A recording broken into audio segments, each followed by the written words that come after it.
भी जिसका खून न खौला,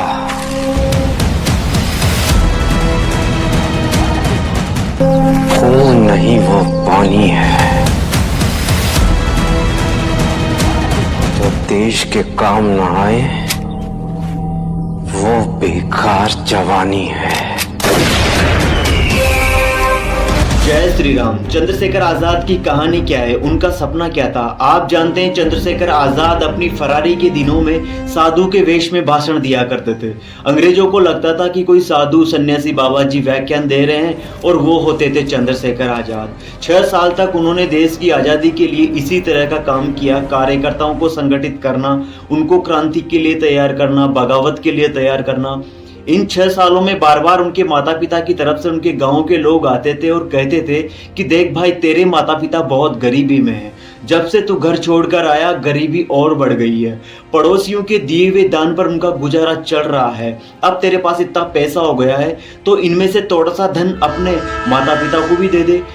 तो इस पर चंद्रशेखर आजाद का एक ही वाक्य निकलता था जो शायद आज किसी की हिम्मत नहीं होती कहने की। वो कहा करते थे, वो कहते थे कि मेरे माता पिता वैसे ही हैं जैसे इस देश में करोड़ों गरीब माता पिता हैं। मैं उन्हें संगठन का 1 रुपया भी दूं, इससे बेहतर है कि वो भूखे मर जाएं। और अगर उनके प्राण नहीं निकलते हैं तो मेरी रिवॉल्वर ले जाओ और एक एक गोली दोनों के माथे पे उतार दो। हिंदुस्तान की आज़ादी की लड़ाई में ऐसा विलक्षण क्रांतिकारी कोई नहीं मिलता जो भारत माता की वेदी पर अपने माता पिता की भी बलि देने की तैयारी में हमेशा रहा। अपना बलिदान कर देना ये तो बहुत सहज है, बहुत आसान है, लेकिन अपने माता पिता को भी उसी बलवेदी पर चढ़ा देना जिस पर बेटा चढ़ने को तैयार है, ये कोई आसान काम नहीं है। इसके लिए हृदय को बड़ा मजबूत बनाना पड़ता है, पत्थर जैसा बनाना पड़ता है, वज्र जैसा बनाना पड़ता है। अपने माता पिता को भी बलिदान देने की तैयारी में हमेशा रहा। उन्होंने एक घोषणा की थी कि अंग्रेज सरकार कभी भी मुझे जिंदा या मुर्दा पकड़ नहीं पाएगी, और उन्होंने इसी घोषणा को अपने जीवन के आखिरी समय तक निभाया। दुश्मनों की गोलियों का हम सामना करेंगे, आजाद ही रहे हैं, आजाद ही रहेंगे।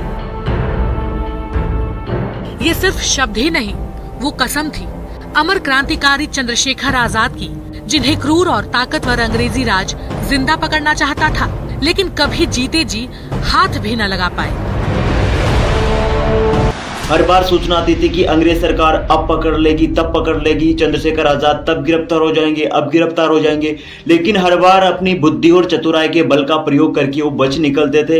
एक बार क्या हुआ कि उनके ही मित्र ने उनके साथ धोखा कर दिया, उनके ही दोस्त ने उनके साथ दगा कर दिया। हमारे हिंदुस्तान की आज़ादी की लड़ाई का सबसे बड़ा दुख कह लीजिए या अफसोस कह लीजिए कि इस देश को कभी भी विदेशियों ने युद्ध में नहीं जीता। इस देश के गद्दारों ने इस देश को थाल में सजाकर विदेशियों के सामने पेश किया।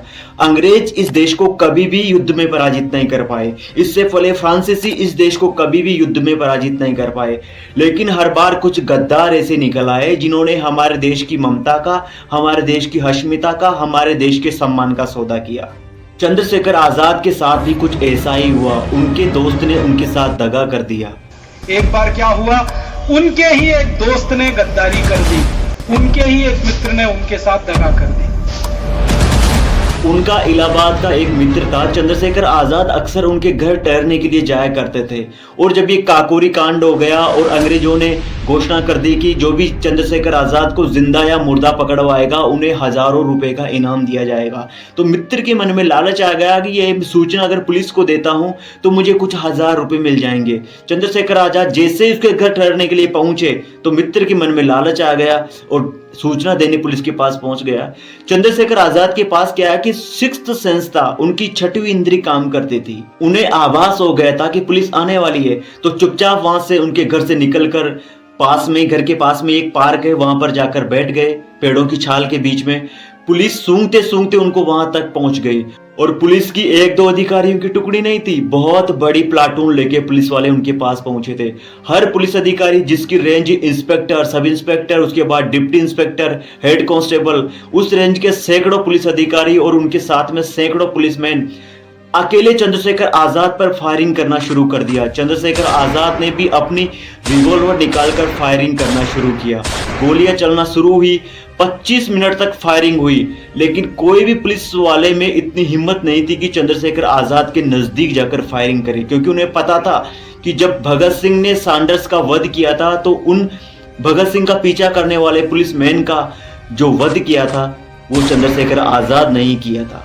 तो जानते थे पुलिस वाले कि इस आदमी का निशाना बहुत अचूक है, अगर नजदीक गए तो मारे जाएंगे। इसी वजह से 25 मिनट तक फायरिंग हुई और जब वो इंतजार करते रहे कि जब तक कि चंद्रशेखर आजाद की गोलियां खत्म नहीं हो जाती, जब तक उसके नजदीक हम जा नहीं सकते।